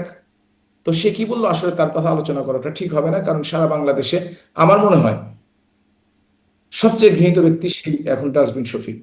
জি। তার নিয়ে আমি আলোচনা করতে আচ্ছা, আগ্রহী না। আলোচনা না করেন আপনি, কিন্তু ওই যে সংস্থা, মেকানিজম বিষয়গুলো কিছু, কিছু ভেগ ওয়ার্ডের মধ্যে চলে গেল। আমি মানে ডিপ স্টেট এই শব্দগুলো যখন আসে আমি জিজ্ঞাসা করি। কেউই আসলে খুব স্পষ্ট করেন না যে এইটা কি? মানে আমি এমনকি জামাতের কাছেও জিজ্ঞাসা করেছি ডিপ স্টেট কারা? আমি আসলে খুব স্পষ্ট হই না। মানে এই মেকানিজম ইত্যাদি এই ধরনের শব্দই শুনতে পাই। ফলে আপনি যদি ব্যক্তিগতভাবে জিজ্ঞেস করেন আপনাকে সব বুঝিয়ে দেব, কিন্তু সবকিছু সবার সামনে বলা সম্ভব নয়। এটা কি বলা সম্ভব? সবার সামনে বললে কি হয়? মানে বলে যদি ফেলেন তাহলে বলতে হবেটা কি? আপনাকে যে অবশ্যই কি হবে সেটা বড় ব্যাপার না, সবকিছু প্রকাশ্যে বলতে হয় না। যেমন বাংলাদেশের সামরিক বাহিনীর যে বাজেটটি আছে হুম। তার কিন্তু অডিট হয়, এবং সেটি কিন্তু পার্লামেন্ট থেকে পাশ হয়ে কোথায় গেল, কিভাবে খরচ হলো, কেউ খোঁজ রাখতে পারে না। আপনি যদি বলেন কেন অডিট হয় না, নিয়মের মধ্যে পড়ে, শালীনতার মধ্যে পড়ে, সেই শালীনতাই আমি রাখছি এখানে। আচ্ছা। কিন্তু যদি সেটা নিয়ে প্রশ্ন ওঠে, যেমন ধরেন আমাদের নির্বাচনে ইন্ডিয়া ক্ষমতায় বসেছে, খুবই গুরুতর অভিযোগ। তখন তো প্রশ্ন উঠবেই। ধরেন যদি এখন আপনি বলেন যে ক্যান্টনমেন্টের সেই বাজেটের খুবই মিসইউজ হচ্ছে, অনেক দুর্নীতি হচ্ছে, তখন তো প্রশ্ন উঠবেই কেন অডিট হয় না? মানে যদি খারাপ কিছু আজকে হয় তো তখনই না প্রশ্ন উঠবে। না, খারাপ কিছু হলে তখন তো আর প্রশ্ন উঠবে। শালীনতার খারাপ মধ্যে পড়বে না। জি। খারাপ হয় কিনা সেটা আপনি আপনি জানবো কিভাবে, যেটা খোঁজই জানি না। আজকে পর্যন্ত কেউ প্রশ্ন উঠায় নাই তো, বাংলাদেশ 55 বছর বয়স হয়ে গেল, যে এই বাজেটটি কোথায় কিভাবে খরচ হচ্ছে, কেউ তো প্রশ্ন উঠায়নি। আপনিও তো উঠাননি, আপনি আজকে প্রশ্ন উঠান, আপনি একটা শো করেন, টাকাগুলো গেল কোথায় জানতে চাই, বাংলার জনগণ জানতে চাই, আপনি জনপ্রিয় হয়ে যাবেন, খুবই জনপ্রিয় হবেন। আচ্ছা। আপনি হয়তো প্রশ্নটা উঠিয়ে ভবিষ্যতে গেলেন। আপনি হয়তো প্রশ্ন ভবিষ্যতে জামাতে ইসলাম যদি কোনো মহিলা নির্বাচন করার চেষ্টা করে, আপনাকে নিয়ে আসতেও পারে জামাতে ইসলাম, এই প্রশ্ন করতেও করলে? পারে। হ্যাঁ, মানে এই ধরনের প্রশ্ন করে মানে একটা জনপ্রিয়তা অর্জন করলে, হ্যাঁ, মানে যদিও প্রশ্নটা মহিলাদের দিবে না। প্রশ্নটা আপনি করেছেন। জনপ্রিয়তাটা আপনার প্রাপ্য। আমি তো করি নাই। আপনি করেছেন, তবে প্রশ্নটা আমি নিলাম। যদি প্রশ্নটার উত্তর পাওয়া যায়, আমি যদি কারো কাছ থেকে পেতে পারি, নিশ্চয়ই আমি সেটা জানবার জন্য খুবই আগ্রহী হব। আ আ মানে এটা এটা যে শুধু বাংলাদেশ তা কিন্তু নয়, শুধু যে বাংলাদেশে তা কিন্তু নয়, জি। এটা বিভিন্ন দেশে একটা খরচ থাকে যে খরচ সম্বন্ধে প্রশ্ন করা হয় না। এটা রাষ্ট্রের নিরাপত্তার খাতিরে, সেটাও আপনাকে বলে দিলাম।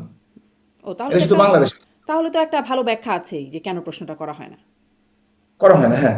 এবং নির্বাচনের ক্ষেত্রে ওই ওই একই ব্যাখ্যা, শুধু বাংলাদেশের ঘটনাটা ঘটেনি, আমাদের মতো দেশে এই মানে ভারত ঘটনাগুলো কিভাবে ঘটে। ক্ষমতায় বসাচ্ছে এটা শালীনতার কারণে, ভদ্রতার কারণে জিজ্ঞাসা করা যায়। Not only Bharat, not only Bharat, not only Bharat, যেখানে যে সুবিধা পায়, সেটা আমেরিকা হতে পারে, চীন হতে পারে, রাশিয়া হতে পারে, যে যেখানে সুবিধাটি পায়।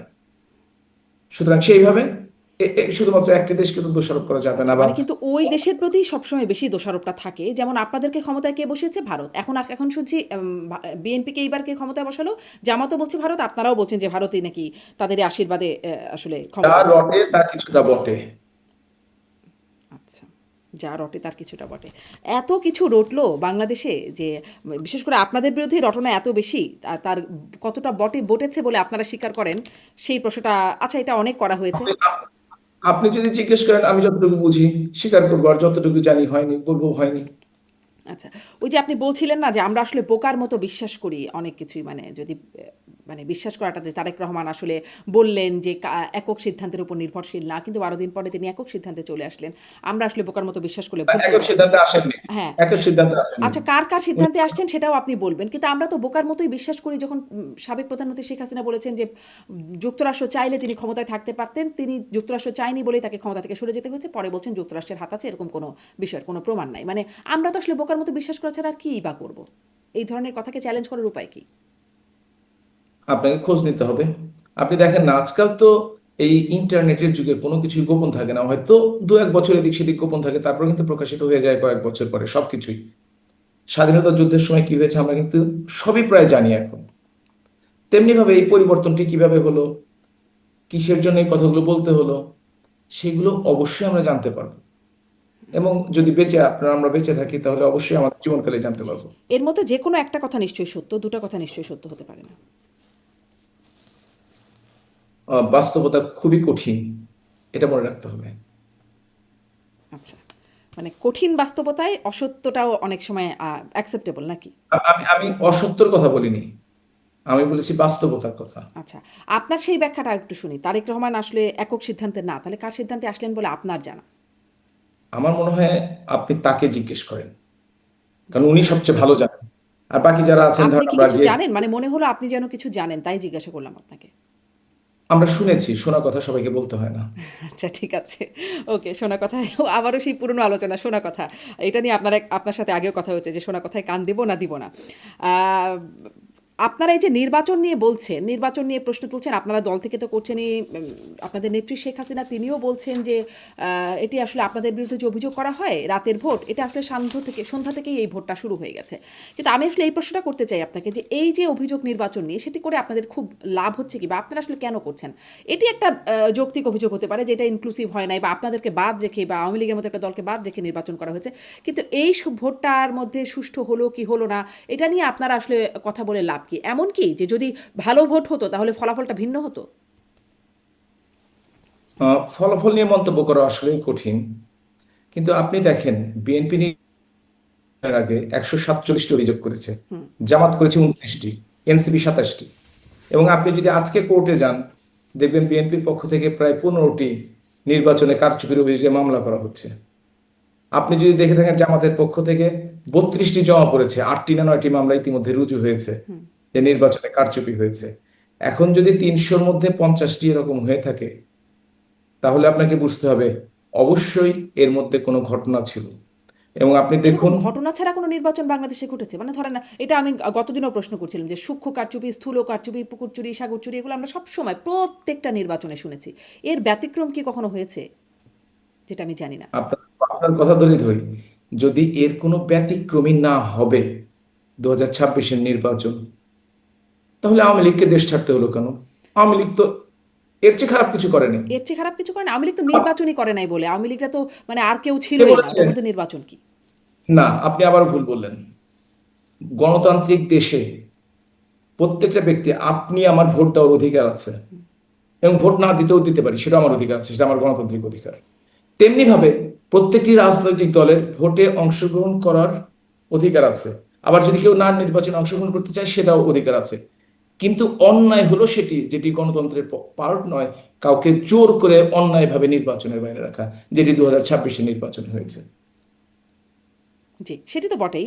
জোর করে যদি বাইরে রাখা, সেটা সমালোচনা করতে পারেন।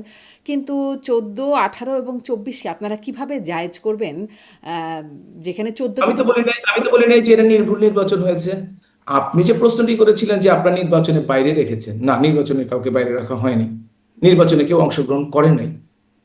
আর এবার জোর করে বাইরে রাখা জি, হয়েছে, এটাই না হচ্ছে বড় করার কথা। পেছনেও যে কারণটা বলা হয় সেটি খুব অযৌক্তিক কি? যে আসলে ৬ টার মতো থাকতেও পারে, আসন পায়। থাকতেও পারে, থাকতেও পারে, কিন্তু যুদ্ধে অংশগ্রহণ না করে যুদ্ধের সমালোচনা করা কি সঠিক?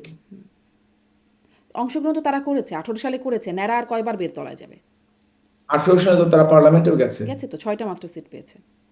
6টা মাত্র সিট পেয়েছে। একজন মির্জা ফখরুল ইসলাম আলমগীর শপথ নেননি, আর একটা সিট বাড়তো। আচ্ছা, ৭ টা। পেয়েছে। তারা তো 6টা সিট নিয়ে অনেক অনেক অনেক দূরে এগিয়ে গিয়েছিল। বিশেষ করে রুমিন ফারহানা তো সংসদকে বেশ কাঁপিয়ে তারা রাখতো। এগিয়ে গিয়েছিল সেটা তো প্রশ্ন না। প্রশ্ন হচ্ছে মানে এই কটা মাত্র সিট কেন অর্থাৎ পান? অর্থাৎ অর্থাৎ আমি আপনার শুনেছি কথা আপনাদের হচ্ছে সাথে যে, বিভিন্ন সময় অর্থাৎ আলোচনায় বা ভারতীয় সাংবাদিকদের সাথে আলোচনায় তিনি বলেছেন, যেমন ভারতের প্রেস ক্লাবের সভাপতি গৌতম লাহিড়ী, তিনি বলেছেন তিনি নাকি শেখ হাসিনার সাথে। আমি তার সম্বন্ধে কোনো আলোচনা করতে চাই না। আমি তার সম্বন্ধে কোনো আলোচনা করতে চাই না। তিনি এই প্রেস ক্লাবের সভাপতি হতে পারেন, কিন্তু তিনি নিজের মন গড়া তথ্য দিয়ে জনগণকে বিভ্রান্ত করেন। এর প্রমাণ আমরা গত 3, 4, 5 মাস ধরে পাচ্ছি।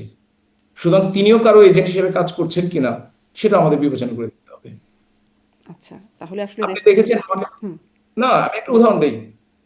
জানুয়ারিতে 6 তারিখ সম্ভবত মাননীয় প্রধানমন্ত্রীর সাংবাদিক সম্মেলন হবে, এমন কোনো কথা বাংলাদেশ আওয়ামী লীগ কিংবা দলের পক্ষ থেকে বলা হয়নি। উনি বলে দিলেন জননেত্রী শেখ হাসিনা নিজে উপস্থিত হয়ে সাংবাদিক সম্মেলন করবেন। এই ধরনের কোনো ঘটনা ঘটেনি। যিনি অর্গানাইজ করছিলেন তার সাথে আমার কথা হয়েছে, যেহেতু আমি একজন পার্টিসিপেন্ট ছিলাম, আমিও সাংবাদিক সম্মেলনে অংশগ্রহণ করেছি। তাকে বলা হয়েছিল যে তিনি ভিডিও বার্তা দিবেন।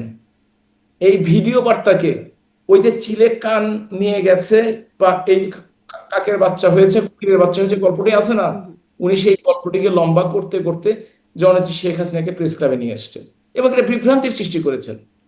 এটি আচ্ছা, করা তার ঠিক হয়। আচ্ছা, কিন্তু তিনি নিজে কোনো ভিডিও বার্তাটাও কেন দিলেন না? বাড়ানোর জন্য, ভিউ বাড়ানোর জন্য, অনেকে বলে না ভিউ ব্যবসায়ী আমরা, ভিউ বাড়ানোর জন্য বিতর্কিত কথাবার্তা বলে নিজের ইনকাম বাড়ানোর চেষ্টা অনেক। আমি যে ওনার কথা বলছি সেটা না, কিন্তু অনেকেই চেষ্টা করেন। তা আমার মাঝে মাঝে মনে হয় যে অনেকেই চেষ্টা করে যাচ্ছেন এইটা। আচ্ছা, সুতরাং এই কিন্তু কিন্তু ওই গুজবে তাহলে কান প্রশ্নটা, তিনি যে নিজে ভিডিও বার্তা দেবেন, ভিডিও বার্তা কেন দিলেন না? মানে তিনি কোথাও প্রকাশ্যে বা তার চেহারাটা কেউ দেখছে না কেন, ভিডিও দেখাচ্ছে বার্তা না? তো তিনি ভিডিও মানে সরি ভিডিও আমার উচ্চারণ করতে ভুল হয়ে গেছে, অডিও বার্তার কথা বলা হয়েছে, ভিডিও বলা হয় আচ্ছা আমি আচ্ছা। আমি ভুল করেছি। হুম। ভিডিও শব্দ চলে এসেছে আসলে। আচ্ছা। তো এটা কেন? মানে তিনি কেন আসলে প্রকাশ্যে আসছেন না? আমি এছাড়াও মানে কাউকে জিজ্ঞাসা করেছি। কিন্তু মানে এটা একটু জানতে চাই সত্যি যে কেন তিনি কিন্তু সামনে অনেক আসছেন? তিনি তো অনেক ইন্টারভিউ দিয়েছেন। হ্যাঁ। আপনি একটা ইন্টারভিউ নিলেন, আমি তাহলে সুযোগ যা পেলে, আপনি যদি সুযোগ করে দিতে পারেন, আমি অবশ্যই তার ইন্টারভিউ নেব। অবশ্যই তার ইন্টারভিউ নেব যদি আপনি। আমরা চেষ্টা করতে আচ্ছা, থাকি। আচ্ছা, চেষ্টা করতে থাকেন, নিশ্চয়ই সেই সুযোগটা পেলে নিব। কিন্তু এটা আমি, অনেক ইন্টারভিউ দিয়েছেন, কোথাওই তিনি প্রকাশ্যে আসেন নাই। এটাই আমার প্রশ্ন, তিনি প্রকাশ্যে আসেন না কেন?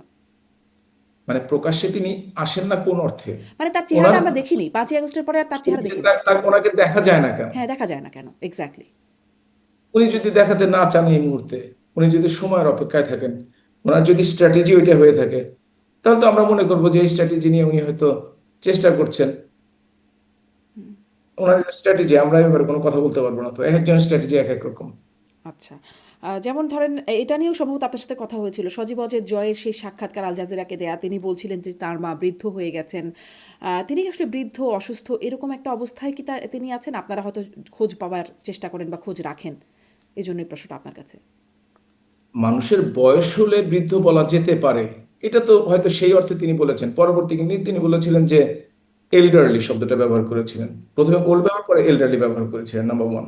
আর নাম্বার টু হচ্ছে শারীরিক এবং মানসিকভাবে তিনি হয়তো বা আমাদের চেয়ে ভালো আছেন। সর্বশেষ খবর বললাম যে তিনি হয়তো আমাদের চেয়ে ভালো আছেন। আচ্ছা। সুতরাং তাকে নিয়ে এত দুশ্চিন্তা করার দরকার নেই। ওই যে ছোটবেলায় শুনেছিলাম না যে শকুন নাকি দোয়া করে যে কখন গরু মারা যাবে। তো আমাদের ওই বিরোধী দলের অবস্থা হয়েছে, ওনার শারীরিক অবস্থা কতটুকু খারাপ একটু খোঁজ খবর নে না, দেখি কি হয়। একটু দেখ না যে শরীর কত খারাপ, কিভাবে থাকবে, কথা বলতে পারে কিনা, বুদ্ধি আছে কিনা, তারা চিন্তা করে আর কি। কারণ তার মতো নেতা বাংলাদেশে স্বাধীনতা পরবর্তী বঙ্গবন্ধুর পর আর আসেনি, এ কথা স্বীকার করতেই হবে। তার মতো উন্নয়ন বাংলাদেশে কেউ করতে পারে তার না। পরবর্তী তার মতো আপনাদের কে? মানে আল্টিমেটলি তার ৭৮ বছর ইউনিভার্সিটি বয়স হয়েছে। তার পরবর্তী নেতা কে? আপনাদের সে নিয়ে কোনো আলোচনা দলের মধ্যে? অবশ্যই আলোচনা আছে। বাংলাদেশ আওয়ামী লীগের নেতা নির্বাচিত হবে বাংলাদেশ আওয়ামী লীগের কাউন্সিলে কাউন্সিলরদের ভোটে। এটা সবসময় হয়ে আসছে। বাংলাদেশ আওয়ামী লীগ ৭৬ বছরের পরিণত একটি দল, যতবার সম্মেলন করেছে প্রায় ৩ বছর পর পর, বিভিন্ন বিপর্যয়ের মধ্যেও। বিএনপির জন্ম হয়েছে ৭৯ সনের দিকে, মাত্র ৬ বার সম্মেলন করেছে। অন্যদের কথা বাদই দিলাম, একমাত্র দল যারা সম্মেলনের মধ্যে নেতা নির্বাচন তো করে। শীর্ষ নেতা কে হবে? এই সম্মেলন হলেও আমরা জানি, না হলেও আমরা জানি। মানে এটার কোনো ব্যত্যয় থাকে না আসলে। এটা তো জনপ্রিয়তা, ভ্যালু তো থাকবে, এটা তো বরঞ্চ আপনাকে উল্টা বলি, এটা তো বেশি ভ্যালু, কারণ তার সমকক্ষ কেউ নেই, এই জন্য তিনি হবেন। তাহলে এবং এটাই তো হওয়া তারপরে উচিত, কে? তাই না? তারপরে কে? তার রকমের কেউ যদি না থেকে থাকে আপনাদেরকে, সজীব অজয় জয় তিনি দায়িত্ব নিতে আগ্রহ প্রকাশ করেছিলেন। সেটিও গণমাধ্যমে, আন্তর্জাতিক গণমাধ্যমে। আপনাদের পরবর্তী নেতা কি সজীব অজিত জয়? কারো ব্যক্তিগত ব্যাপারে মতামত দেওয়া আমার পক্ষে কঠিন, তবে আমি কথা বলেছি সজীব ওয়াজেদ জয়ও কিন্তু বলেছে, এবং নেত্রী নিজেও বলেছেন কাউন্সিলই নির্ধারণ করবে পরবর্তী নেতা কে হবেন, এবং গণতন্ত্রে বিশ্বাস করলে এটাই করা উচিত। জি। আম আমি একটু পরের প্রশ্নে যাই যে আপনারা এই যে মানে মাঝে, মাঝে শুনি শেখ হাসিনাকেই তিনিই কথা বলেন। তার কথা আওয়ামী লীগের অফিসিয়াল যে ফেসবুক পেজ আছে সেখানে প্রচারিত হয়। আপনাদের আসলে সংসদে দেখা যাচ্ছে না, কারণ আপনারা নির্বাচনে নাই। নির্বাচনে যেতে পারেন নাই। সংসদে নাই। আপনাদেরকে বাংলাদেশের এটা দেওয়া মেইনস্ট্রিম। হয় না এটা বলেন। আচ্ছা, হ্যাঁ, যেতে দেওয়া হয় নাই, ফলে আপনারা নাই সংসদে। গণমাধ্যমে সেখানেও আপনাদের যেতে দেওয়া হয় না, ফলে আপনারা নাই। নাকি আসলে আপনারা যান না, সেটাও বলতে পারেন। না সেখানেও না, নাই। আমাকে যদি কোনো গণমাধ্যম ডাকে বাংলাদেশের, আমি এই ১ ঘন্টা পরে ডাকলেও যাবো, কিন্তু আচ্ছা, ডাকে না। আচ্ছা। গণমাধ্যম তো স্বাধীন, এই জন্য ডাকতে সাহস পায় না। জি। জি মানে বলুন। আবার রাজপথেও আপনাদের খুব একটা সাড়া শব্দ দেখা যায় না। মানে সেখানেও তো থাকতে দেয়া হয় না। মানে কিছুতেই না, আপনাদের কোথাওই কিছু করতে দেয়া হচ্ছে না। তাহলে আপনারা আসলে কোথায়? এবং দেখি যে আমি যদি বলি আওয়ামী লীগের সেই অফিসিয়াল ফেসবুক, যেখানে মাঝে, মাঝে আপনাদের মানে সাবেক প্রধানমন্ত্রী, আপনাদের আওয়ামী লীগ নেত্রী শেখ হাসিনা কথা বলেন বা নেতারা টুকটাক কথা বলেন, সেখানেও ফলোয়ার মাত্র 4.3 মিলিয়ন। মানে একজন সিঙ্গেল ব্যক্তিরও অনেকের এর চেয়ে অনেক বেশি ফলোয়ার্স থাকে। আপনারা আসলে মানুষের মধ্যে পৌঁছাচ্ছেন কি করে? নাকি out of sight, out of mind, বা চোখের আড়াল, মনের আড়াল হয়ে যাওয়ার একটা জায়গায় চলে আসছেন? প্রথমভাবে আপনার বলি, আওয়ামী লীগের পেজের ফলোয়ার 4.3 মিলিয়ন। অনেকের এর চেয়ে বেশি আপনি বলেছেন, কথাটা অনেকেরই সত্য। কিন্তু তারা কিভাবে তাদের ফলোয়ার বের করেছেন আমি জানি না। সেদিন দেখলাম আমার কাছে বিজ্ঞাপন এসছে যে 499 টাকা দিলে আপনাকে 10,000 ফলোয়ার দেওয়া হবে, 700 টাকা দিলে আপনাকে 20,000 ফলোয়ার দেওয়া হবে। তো আমার প্রশ্নটা রইলো আর কি আপনাদের কাছে, যে কে কিভাবে ফলোয়ার বৃদ্ধি করে, কে কিভাবে নিজের দাম বাড়ায়। আরেকটি কথা চিন্তা করে দেখতে হবে, যদিও বাংলাদেশে ডিজিটাল পদ্ধতি আওয়ামী লীগের প্রবর্তন করেছে, কিন্তু আওয়ামী লীগের মানুষ সত্যিকার অর্থে খেটে খাওয়া মানুষ। গরিব রিক্সাওয়ালা, ভ্যান চালক, কৃষক, শ্রমিক, তারা হয়তোবা ইন্টারনেট সম্বন্ধে না, ফেসবুক ব্যবহার করতে পারে, ইন্টারনেটে ভিডিও, ইউটিউবে সিনেমাও দেখতে পারে, কিন্তু ইন্টারনেট ইউজ করেন। এবং আপনি দেখবেন বাংলাদেশ আওয়ামী লীগের ভোট কিন্তু গ্রাম অঞ্চলে বেশি শহরের চেয়ে। এটা হয়তো একটা কারণ হতে পারে। আর তরুণদের মধ্যে বাংলাদেশে কি কম? কারণ তরুণদের মধ্যে কিন্তু আমি গ্রামে শহরে আমি ইন্টারনেট একটা কথা ব্যবহারের বলি, প্রবণতা সবচেয়ে বেশি। বাংলাদেশ কোন পার্টির, আপনার কাছে প্রশ্ন, যে কোন পার্টির ফলোয়ার সবচেয়ে বেশি, আপনি বলতে পারবেন? না, আমি আসলে এটা হিসাব করে দেখি নাই কবে আমিও থেকে। হিসাব করিনি, তবে বিএনপির সাথে দেখবেন, তাহলে বুঝতে এই দলটির সাথে করলে বোঝা যাবে। মানে ধরেন আমি এই কারণে আপনাদের ফলোয়ারের কথা বললাম, ফলোয়ার আসলে খুব ব্যাপার না, কিন্তু যদি ধরেন আপনারা রাজপথে থাকতেন, গণমাধ্যমে থাকতেন, সংসদে বা নির্বাচনে কোথাও থাকতেন, তাহলে হয়তো এই প্রশ্নটাই আসতো না। আমি প্রশ্নটার উদ্দেশ্য হচ্ছে চোখের আড়াল হলে মনের আড়াল হচ্ছেন কিনা, আপনারা অপ্রাসঙ্গিক হয়ে যাচ্ছেন কিনা, মানে কোথাও আলোচনায় থাকছেন না, এরকম একটা অবস্থায় চলে যাচ্ছেন কিনা, এটা আমার প্রশ্ন ছিল। আপনারা জোর করে নির্বাচনে অংশগ্রহণ করতে দেওয়া হয়নি, জোর করে গণমাধ্যমে যেতে দেওয়া হচ্ছে না, রাজপথে মিছিল করতে বাধা দেওয়া হচ্ছে, এ কথা ঠিক। এবং মিছিলগুলো যে খুব বড় হচ্ছে না, সেটাও ঠিক, আপনার কথা ঠিক। কিন্তু আওয়ামী লীগ যে সংগঠিত হচ্ছে, আওয়ামী লীগ আপনি দেখেন, আমি তুলনা করব না, তুলনা করা ঠিক না জামাত ইসলামের সাথে। জামাতে ইসলাম কিন্তু কোনোদিন বিগত 20-25-15-20 বছরে কোনো বড় ধরনের সমাবেশ করেনি, এই এইটা অন্তর্বর্তীকালীন সরকারের আগ পর্যন্ত। কিন্তু পরবর্তীকালে হঠাৎ করে রাজপথে তারা নেমে পড়লো। তারা ওই যে গুপ্ত ছিল, বিভিন্ন সময় আপনাদের মধ্যে লুক্কায়িত ছিল। না, আমাদের মধ্যে তারা চলে এসেছিল, হুম। আমাদের সেটাই ছাত্রলীগে তাদের সেটাই চেঞ্জ করে তা দেখেন। হ্যাঁ, সেটার কথাই বলছি। তা আমরা যে ভিতরে ভিতরে সংগঠিত হচ্ছি না, এটাই বা আপনারা কিভাবে জানবেন? মানে আপনারাও কি এখন এমনভাবে বিএনপি জামাতের মধ্যে কোথাও কোথাও মানে লুকিয়ে লুকিয়ে সংগঠিত হচ্ছেন? কথাটা ঠিক না, তাদেরকে আমরা লুকাতে বাধ্য করি নাই। জামাত বিএনপির রেজিস্ট্রেশন কোনোদিন বাতিল করা হয় নাই, সুতরাং জামাতের করা তাদের হয়েছে। গুপ্ত রাজনীতি করা। হ্যাঁ, জামাতের করা হয়েছিল। শেষ মুহূর্তে, শেষ মুহূর্তে একদম 24 সনে, শেষ মুহূর্তে 23 সনের শেষের দিকে। না, জামাতের মানে নিবন্ধন তো আগেই বাতিল হয়েছিল। নিবন্ধন বাতিল এক কথা, নিবন্ধন বাতিলের পরও জামাত ইলেকশন করেছে, ধানের শীষ প্রতীকে। জামাত সংসদে গেছে, জামাত দাঁড়িপাল্লা প্রতীকে করতে পারে নাই। হয়েছে, সুতরাং জামাত রাজনীতি করেছে। নিবন্ধন কিন্তু বাতিল হয়েছে অল্প কয়েকদিন আগে। কিন্তু আওয়ামী লীগকে গত মে মাসে, 2024 সনের মে মাসে, 25 সনের মে মাসে, তাদেরকে তো রাজনীতি করার সুযোগ দেওয়া হচ্ছে না। তারপরও চেষ্টা করছে, হ্যাঁ যতটুকু দেখার কথা ছিল আমরা স্বীকার করি ব্যর্থতা আছে, সংগঠিত হচ্ছে যত দ্রুত হওয়া দরকার ছিল। কিন্তু একটা কথা মনে রাখবেন, বাংলাদেশ আওয়ামী লীগকে যেভাবে দেশ ছাড়তে হয়েছে, আপনি যদি ইরাকের কথা চিন্তা করেন, সিরিয়ার কথা চিন্তা করেন, এবং বর্তমান ইরানের কথাও চিন্তা করেন, তাদেরও কিন্তু দেশ ছাড়তে হয়েছে।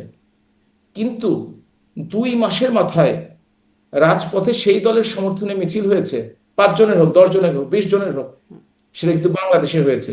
ইরাক, সিরিয়া, লিবিয়া, ইরান এসব দেশে কিন্তু হয়নি, হয়েছে 5 বছর 10 বছর পরে। কিন্তু আওয়ামী লীগ কিন্তু রাজপথে, এমনকি 15ই আগস্ট মাত্র 5 তারিখের 9 দিন পরে সেখানে কিন্তু ফুল দিতে গেছে বঙ্গবন্ধুর জাদুঘরে, স্মৃতিতে শ্রদ্ধা দেওয়ার জন্য। সুতরাং একটা কথা খেয়াল রাখবেন, অন্য দেশে অন্যভাবে যে যেভাবে চিন্তা করুক না কেন, আওয়ামী লীগ ফিরে আসবে এবং জনপ্রিয়তা নিয়ে ফিরে আসবে। তার মধ্যে একটা উদ্যোগের কথা আমি শুনছিলাম, সাবেক প্রধানমন্ত্রী তার একটা ভয়েস ক্লিপ এরকম, সেখানে আমি শুনছিলাম যে এরপর থেকে যত নির্বাচন হবে, সেটি আইনজীবীদের নির্বাচন হোক বা ইউনিয়ন পরিষদের নির্বাচন হোক, সব নির্বাচনে আওয়ামী লীগের নেতাকর্মীরা অংশগ্রহণ করবে এবং দরকার হলে কোনো সামাজিক সংগঠনের নামে হলেও এই অংশগ্রহণটা করবে। মানে তাই যদি হয় তাহলে জাতীয় নির্বাচনে এভাবে করে কেন অংশগ্রহণ করলো না আওয়ামী লীগ? বড় একটা পার্থক্য আছে জাতীয় সংসদ নির্বাচনের সাথে স্থানীয় নির্বাচনের। স্থানীয় সরকারের নির্বাচন এখন থেকে প্রতীকবিহীন হবে, কিন্তু জাতীয় সংসদ নির্বাচন প্রতীক দিয়ে হয়, দলীয় প্রতীকে। কিন্তু আপনারা স্বতন্ত্রও করতে পারতেন। কেউ কেউ স্বতন্ত্র করতে পারে, কিন্তু দলীয় প্রতীকে হয়। এবং দলীয় প্রতীকে বাংলাদেশ বা পার্শ্ববর্তী দেশগুলো যদি ইতিহাস দেখে থাকেন, দলীয় প্রতীক ছাড়া নির্বাচনে অংশগ্রহণ করা যেতে পারে, কিন্তু নির্বাচনে ফলপ্রসূ হওয়া সম্ভব হয় না, বিশেষ করে বাংলাদেশের রাজনীতিতে। আপনি দেখেন,